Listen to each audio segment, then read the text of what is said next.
am I supposed to do? Sit around and wait for you? Well, I can't do that.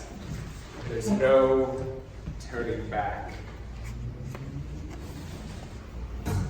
What am I supposed to do?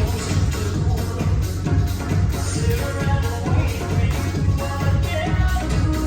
There's no turning back. Do you believe in love? I can feel something inside me say, I really don't think you're strong enough, no. That is on page 25, and that is a song by Sherilyn Sarkisian. Does anyone know the importance of this song to the end of humanity? This is one of the most important songs that heralded the end of all humanity. No one can take a guess or a gander? You do. Yes! This was the first song to use autotune, and Cher had already had a 40-year career of being a wonderful singer, so people knew she had a great voice.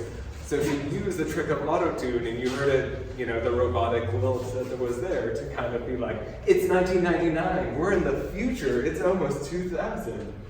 Let's give some robotic feeling to this. But the interesting thing is now, 99% of all pop music has autotune in it. And what does it mean when our emotional language, singing, is tied to robotics? What does that mean for the nature of humanity? So, shall we get started? Humanity is dead. Long live humanity. The soothsayers promise a cataclysmic event. The authors warned that an organized regime would cripple the bodies and destroy the spirits of a brave and noble species. But now, to be sure, humans brought about their own downfall, but not through a cruel and coordinated system, always bent on human obliviousness. Worry not, this is not the end of humanity. I carry their last remnants with me as I soar through the universe along that Starlight Express. Answer me yes? And who were these humans? P.S. I'm going to be skipping around all the time, so don't get too caught to the text. And who were these humans? They were a species that lived for 200,000 years on an insignificant planet, one of 8 planets, that twirled around a typical main sequence yellow dwarf star and a section of the Orion arm of a spiral galaxy they called the Milky Way. But it is my home, Earth, that perfect planet, and yes, I gladly show my bias. My home planet formed 4.6 billion years ago through a fluke. Living organisms sprouted here 800 million years later.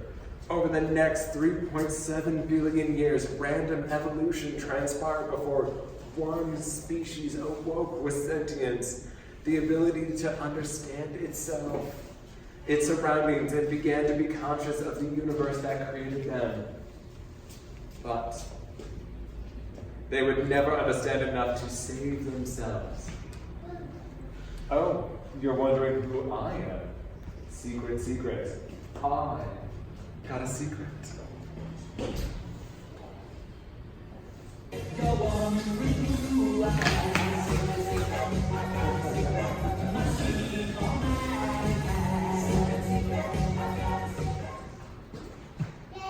For now, know that it was I who put the bomb in the bomb, ba-dum-ba-bomb. I put the ram in the ram-a-lam-a-ding-dong.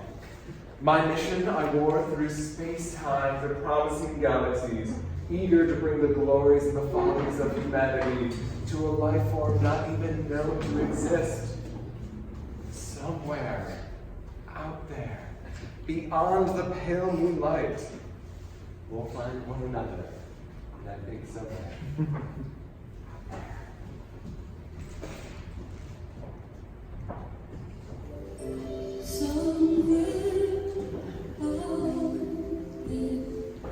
Beneath the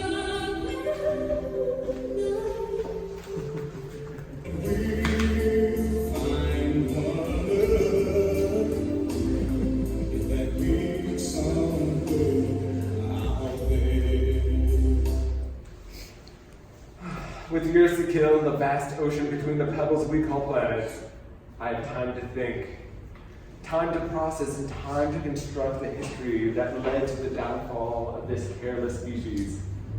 Time is on my side. Yes, it is. I am their sole survivor, their last representative, the evangelizers of their words.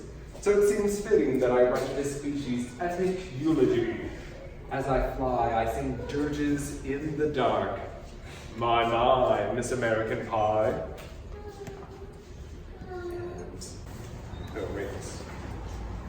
110. I'm still flying through the universe. In 3 days, I overtake Voyager 2, and in 5 days, I pass Voyager 1. Each of these probes swims through the vast expanse of nothingness, past our solar system's edge, carrying gold-plated audiovisual discs, just like this one. These are the farthest reaches of any intentional attempt at communicating with other life forms. The disc contains songs, human greetings in 55 languages, the sounds of whales, the cries of babies, and waves breaking in on an earth shore. But these time capsules are like grains of sand dropped into an ocean. It's unfathomable that any intelligent life will bump into these. It will take 70,000 years before Voyager 1 comes remotely close to the sun's nearest star system, Alpha Centauri. I, on the other hand, will make this voyage in less than 4 years and 3 months. But I'll never catch the careless whispers that have leaped from Earth for more than 200 years, racing at the speed of light.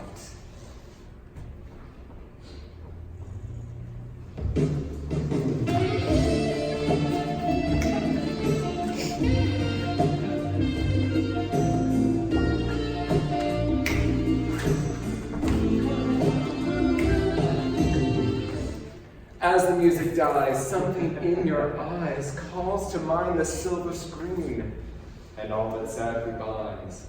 Radio.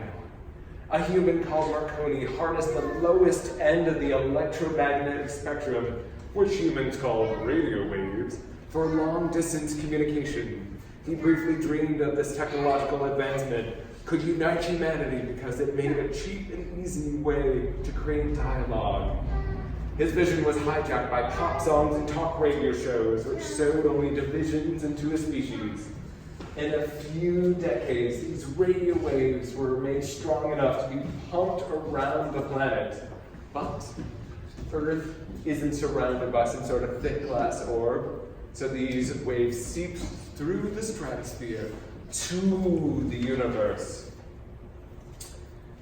Any alien race able to detect these radio transmissions and translate the intricacies of Earth languages would only hear ridiculous misconceptions about human societies and the climate of their planet. They would learn that Earth rains men. Every specimen. It's raining men. Hallelujah, it's raining men.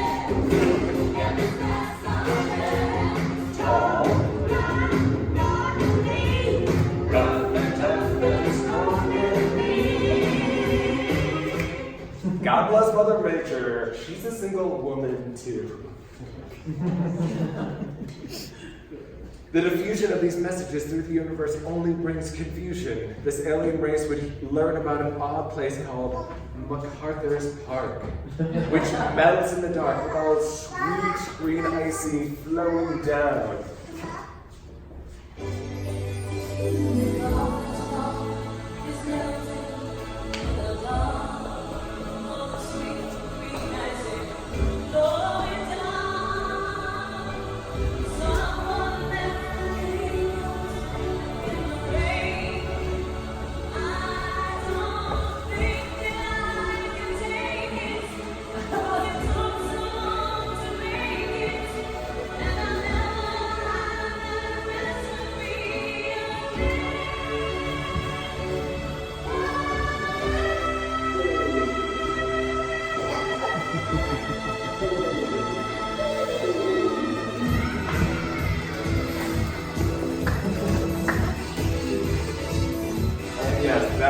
#1 hit.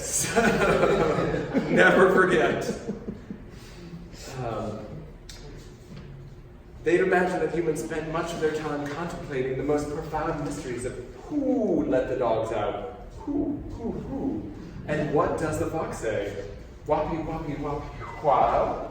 Hatty, hatty, hatty, how. These alien anthropologists would be surprised to learn that transmogrification happens to humans on the dance floor, where they can flap their arms and turn into disco. Disco ducks. Just gonna skip a little more. Though these messages, though these messages have traveled more than 200 light years from Earth, some 900 trillion miles from its source, these waves attenuate, growing weaker the farther they fly. But not me. I'm focused and I'm stronger. My warnings will be heard. I will ring the alarm. I've been through this for too long.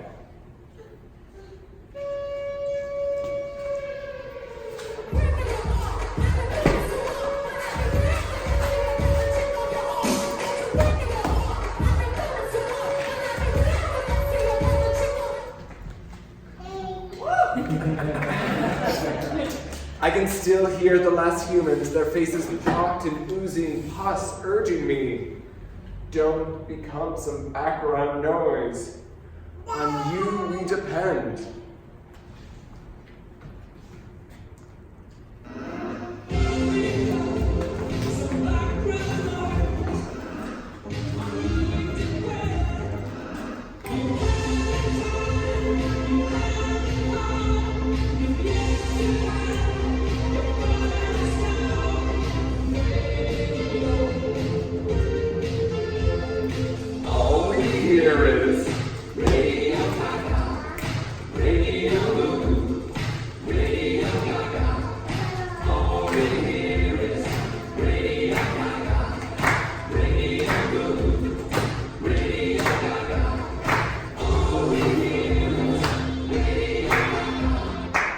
That's from the Frank story, our mysterious narrator tasked with flying through the universe to warn other species about the end of humanity, but also must make the history that led to their downfall.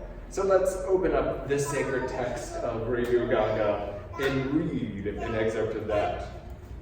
Shall we? Turn to page 329, anyone who's following along. Everybody's got the fever. That is something you all know. Fever isn't such a new thing. Fever started long ago. What a lovely way to burn. What a lovely way to burn. What a lovely way to burn. Snap along if you want to.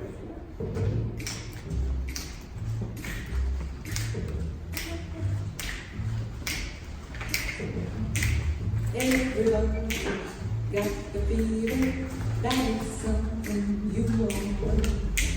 Fever, such an insane fever starting on the field.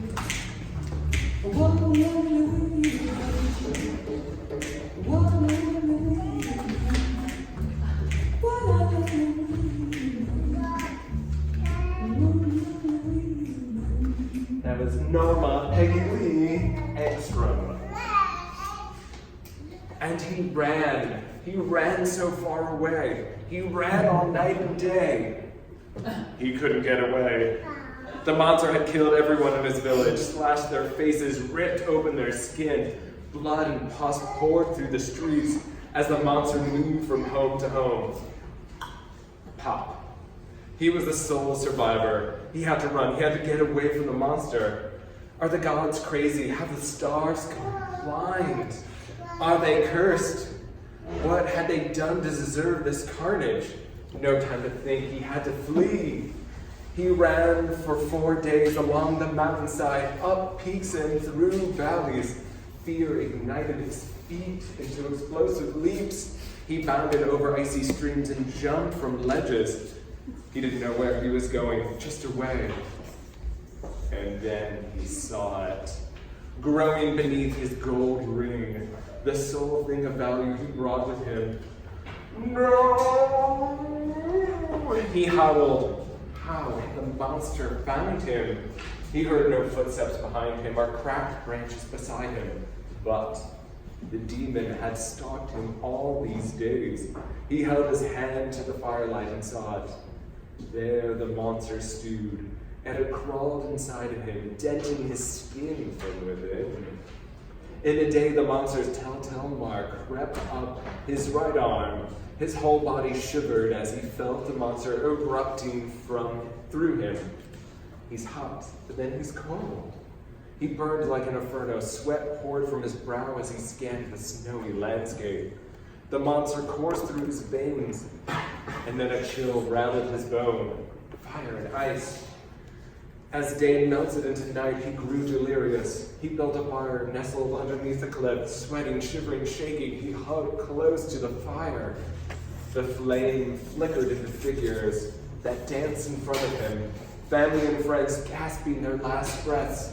His parents dead, his wife dead, his children dead, his cousins dead, his whole village dead, all dead. Ripped through by the same boils that grew now on his hands, face, and neck. As the fire burned down, coldness rushed through him like a madness. He could die here, he had to run. Now! Pop. The first blister popped, erupting in rivers of blood and pus.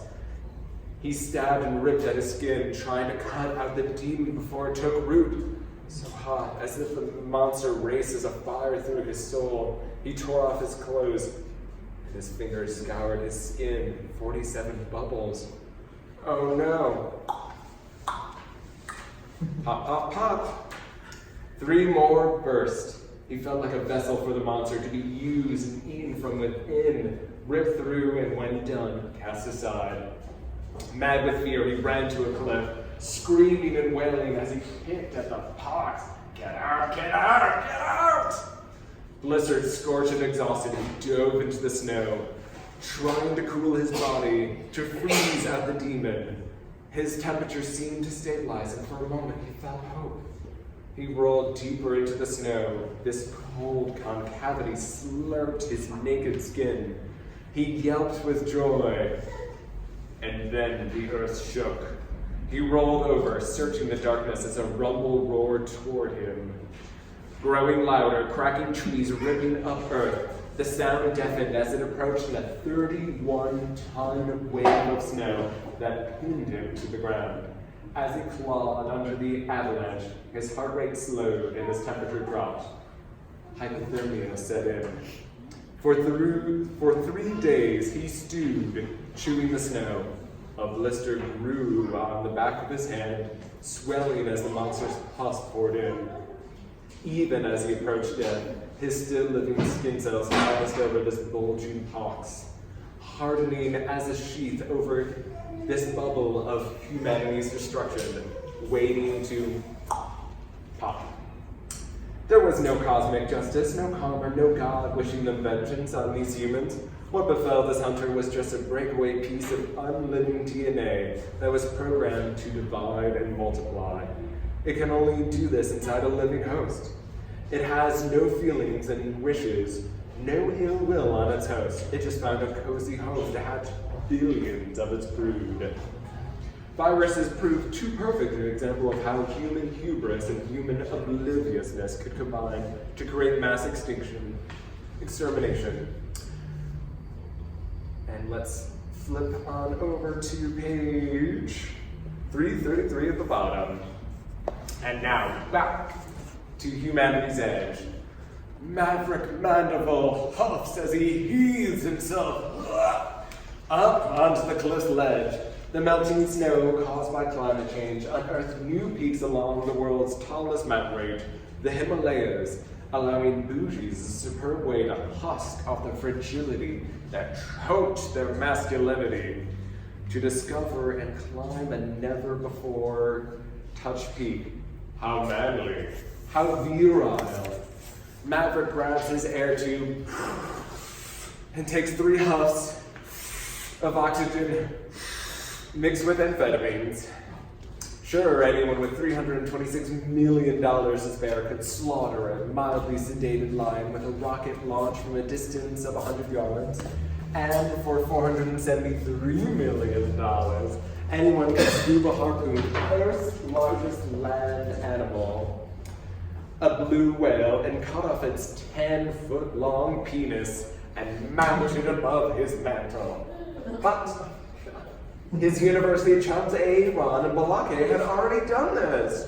No, he needed to prove he could go where no man had gone before.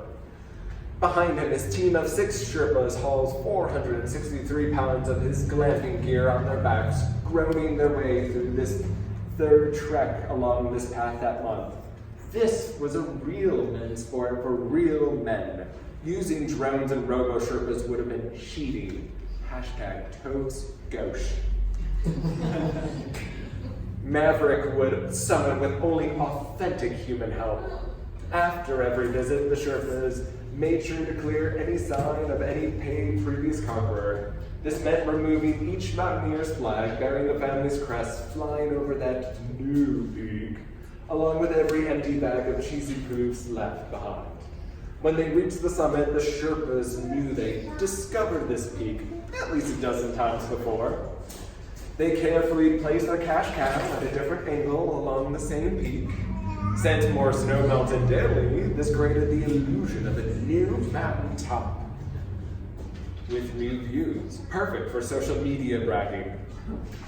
Maverick trudges through the snow, wheezing from the elevation and delirious with daydreams of how he'd laugh up this adventure at the Explorers Club, beneath woolly mammoth tusks while wearing jaguar fur pelts before a dinner of barbecue genetically rebred American lion. How he loves a hearty meal of re-engineered megafauna. Sure, the 18-foot-tall ground sloths were a bit gamey, and the 10-foot-tall thunderbirds and giant emus disappointed that they were less satisfying than his normal genetically optimized chickens. But he loved the virality he felt from noshing on the tasty testes of a saber-toothed tiger. I'm the king of the world! Maverick howls for what he's told is the newest, highest peak on Earth. The Sherpas had long learned that they would get a better tip if they dropped the supplies and burst into a spontaneous applause whenever any whitey exclaimed this phrase. You did it! God, I can't believe you did it. As he bows, Maverick trips and face plants into the permafrost. The sun had just melted a new layer of snow, and under this, a sparkle springs. As he struggles to get up, he sees this shimmer. He yells to his Sherpas to dig it out. He couldn't possibly do it himself. His leather gloves are equipped with heating rods, restricting his dexterity. Plus, he doesn't want to get his soft hands to get cold and wet. How vulgar. He shudders at the thought.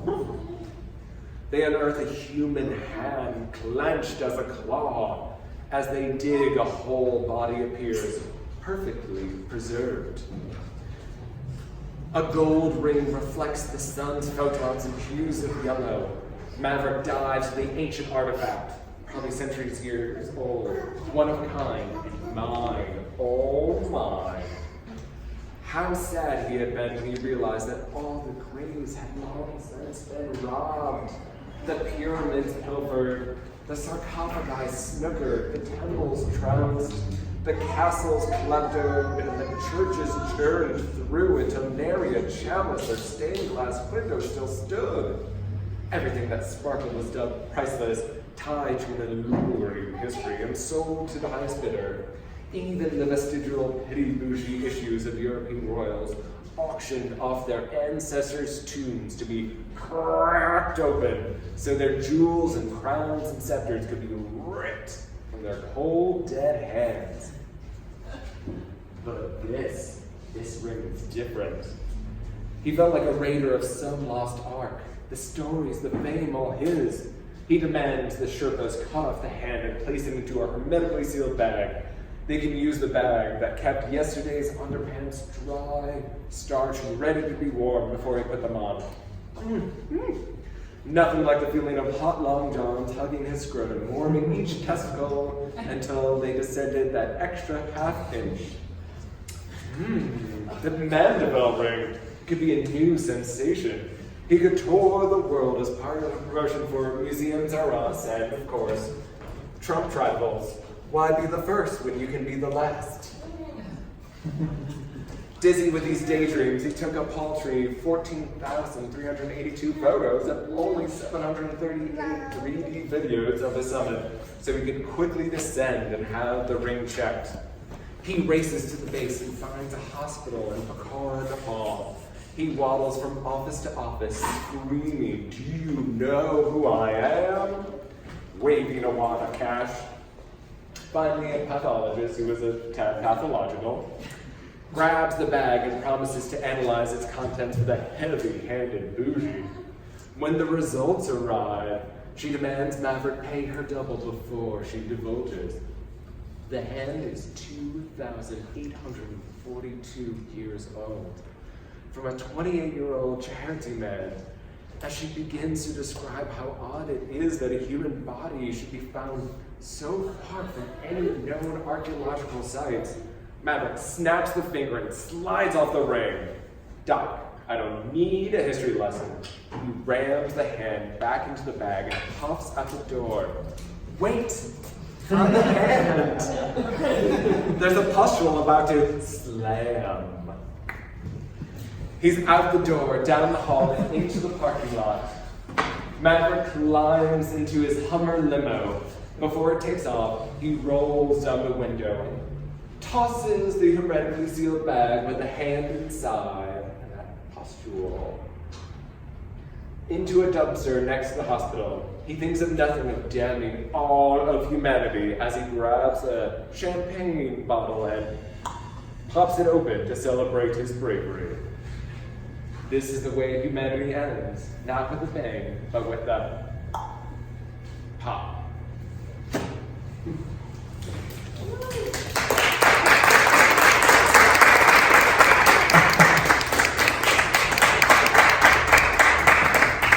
And that's a selection of Radio Gaga, mixtape for the end of humanity. And thanks for stopping by, guys.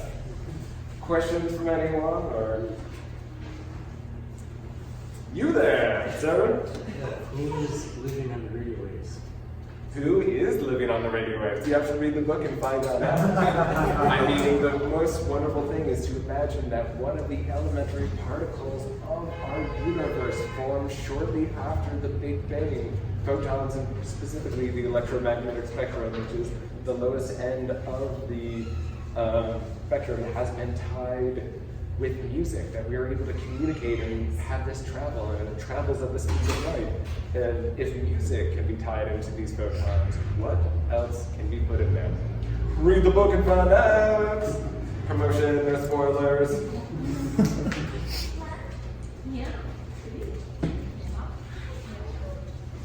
So this is self-published? Uh-huh. You go through Amazon or? Ingram. Oh, Ingram. Yep. So did a Kickstarter, raised $11,000, then tried to find like independent, cooperatively owned print shops, and then all of them I contacted were like, we cannot do mass scale things like this. We're all like shops that do like specialized brochures and other things. So pretty much the only name of the game is Ingram, or of course Amazon. So How much are they? $18.95 on the back. So yeah. What inspired you? So I'm not sure if you've ever felt existential dread about life ending or our species ending, but I'm definitely feeling that way, and particularly more pronounced in the past few years. And I needed a way to get as close to the two greatest threats to humanity that I foresee, which is one, climate change, how we're changing the nature of the planet, and what it will mean for humans as our changed planet begins to affect us in the coming decades. And then also what I'm calling in the book, the Great Disruption is upon us. This is when 80% of all job tasks will be automated in the next few years. Who here has ever used an ATM machine? Yeah, who here has ever used an automated grocery stand thing? Yeah. And who here has ever been in an automated car? Yeah. It's getting to that point where like Teslas and other things are self-driving cars. I've been driving across the country for 4 months, got another 2 months, continue to drive around the country, and I've been hanging out with a lot of awesome truck drivers, but that is 3.5 million jobs that will be automated in the next 10 years. The technology is already there on the road, it is getting scaled up, and enormous amounts of crazy wealth will be created. I'm calling it the new Gilded Ages of automation. But what will happen to the 3.5 million wonderful people who, need a college education or higher degree to become a truck driver, and it's a great, wonderful paying job, who suddenly don't have a job anymore? I don't think we're talking about what this automation how it will change our economy and what it will mean for what we'll be having with humans. So these are the things that are really grave and dire, and I wanted a way to get as close to it as possible. But the great thing about camp is no matter how terrible a situation is, as long as you're able to laugh at it and smile and put on a happy face, it can take away your own personal experience or response to external stimuli. So I wanted to go as deep, and Scott has read this and know how deep I've researched this book and how far I went. But also just having that light air of humor allowed me to be able to sleep at night. And the creation of the book allowed me to take all of this information and try to create something that I thought other people might enjoy as well, but also provided a platform for me to be able to talk about these horrors that I foresee happening in the coming decades. So thanks for asking that question. I'm Canadian, why do I have to pay $6 more? Because I'm not sure if you know the Canadian price is different than the American Canadian dollar is different than the American dollar, but yeah, that's the good going not translation, exchange rate. Yeah. What is the recommended way you think that people should read the book? Like, there are these, like every track is the track should be listened to the track before we read the chapter. Like, what do you have a recommendation? Not necessarily. I really love, so the idea is on the back, pop culture is the opiate of the masses. One of the main characters later who brings up the new economic system after capitalism is, of course, the supermodel turned social philosopher Karl Marx. So since pop culture is the opiate of the masses, as religiosity is diminishing around the world, as more people are becoming atheists and not being part of any religion, pop culture is sadly the narratives that we're using to fill that empty space and to fill that void. And so I wanted to present the songs themselves as if they were the great holy Bible of humanity. So that's why it's fun and ridiculous to read. Here's a good one. If people turn to page 212, we can read this holy scripture along with great verses. Ready? I'm too sexy for my cat, too sexy for my cat, for pussy, poor pussy cat. I'm too sexy for my love, too sexy for my love. Love's gonna leave me, and I'm too sexy for this song. So I wanted to show the ridiculous and the inanity of the pop songs, divorced from the music that we so used to, because oftentimes you just hear the beat, and we're just dancing. So I suggest people, read it first, and then also I've set it on up like an old school mixtape. So every chapter, I've created YouTube and Spotify playlists that are on the website, radiogaggamixtape.com, that you can listen along to the different songs. So after you read it, then you're like, what song is that? And you'll be like, oh wait, I've heard that song 1,000 times and never realized how ridiculous the words are. Yeah. Oh yeah. Other questions about the process or books or other things? When did you finish writing this? Is it just what you do, or has it been in the works for a long time? Yeah, so I've been working on it for like 3.5, 4 years, and then I've done 3 iterations, and I have been very humbled when friends like Scott read an earlier iteration of the book, but this newest one came out in April, and I imagine that I'll probably do one more round of edits maybe at some point. So, but it's been fun. I did like 3 group runs, that is 3 physical copies that I was able to get like friends' feedback on, like a dozen here, a dozen there, and it was wonderful to hear, what resonated with them, what didn't resonate with them, what was good, what wasn't good, and then just cranking through the edit machine. So hopefully I'm learning a skill, and hopefully I can write another 10 or so books, and I'm just getting better at this process. So. You're going to do audiobook version? Absolutely. Thank you. I started working on it. I have been laying down for the track, so I'm hoping to put them on Spotify in the coming months. So I'll listen to that. I like listening to audiobooks more than reading books. yeah, no, exactly. It's pretty great, and it's also like, how do you meet an audience, and where are they most? And like most people podcast nowadays, and as they're commuting or at the gym or walking, it's a great way to meet them. I mean, the physical books are, I'd say, one of my favorite technologies ever. So that's why it's great to pour yourself into them. But like, I know not everyone reads physical books, so like, how do I still get this information to their hands, to their minds? So, yeah. If you started this 4 years ago, how do you feel? In the last year, the planetary collapse is accelerating.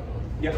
So is there going to be a part 2? Because if you finished it before this acceleration, Yeah. is there? I mean, like the book starts, within like 20 years in the future to like 40, 50, 60 years in the future. So I've just been watching the trajectory and then making note of all the things. So, I mean, it's very fascinating to be here because there's a very rich and wonderful Bengali community in this neighborhood. And one of the one of the narratives in the story is of a family in Bangladesh, because it will be the part of the world that is the most affected.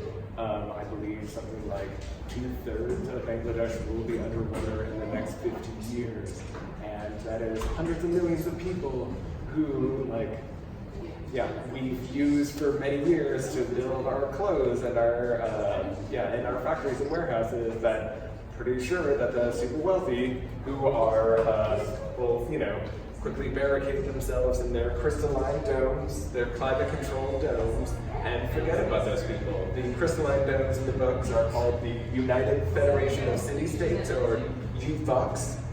And the people who live there are the United Federation of City-Staters, or you fuckers. Yeah. It comes out the entire audio.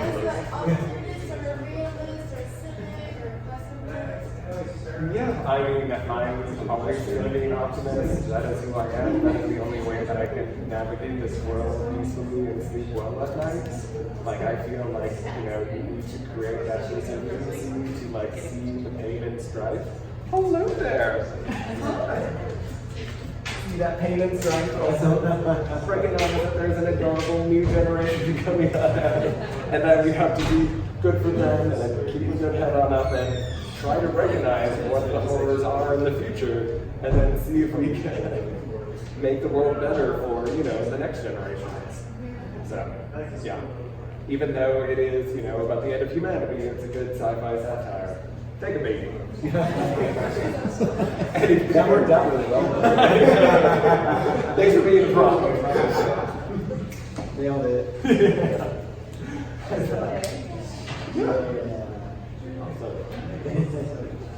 Any other questions, comments, concerns? I got a question. So, the writing process of including all the song lyrics into the prose. Yeah. How difficult or easy was that for you? Very easy for me. You did? Yes! Bye, you're a reader. Thank you so very much. I can sign on and smooch it too if you want. We're going to sign right now, but you're talking. Totally, if you're walking out the door, yeah. Sorry. Oh no. Let me just get into my purple purse. That's how my brain works, and I constantly hear music all the time, and so I wanted to create something that I knew that a robot might not quite be able to do, and so this is, Pretty sure they'll make an algorithm capable of that at some point. yeah, at some point. But for now.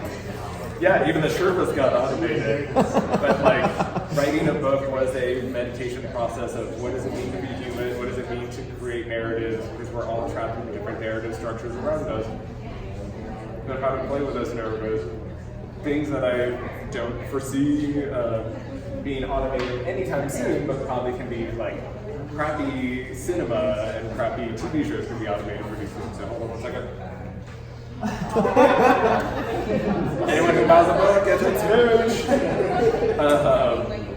Yeah, so it was very easy for me. And then also you can go to the website radiogaggamixtape.com. Have you ever been to genius.com? No. It's the music annotation website. It started as Rap Genius, and then so people just annotate song lyrics to show like what the rapper is saying here, what the significance of that is. Oh, wow. So I annotated the entire novel with the 2,342 or so song lyrics and pop star moments and YouTube videos and scientific articles, Bible verses, and New York Times articles. So yeah, you can go as deep as you want. Gee. So, Mike, thank you so very much.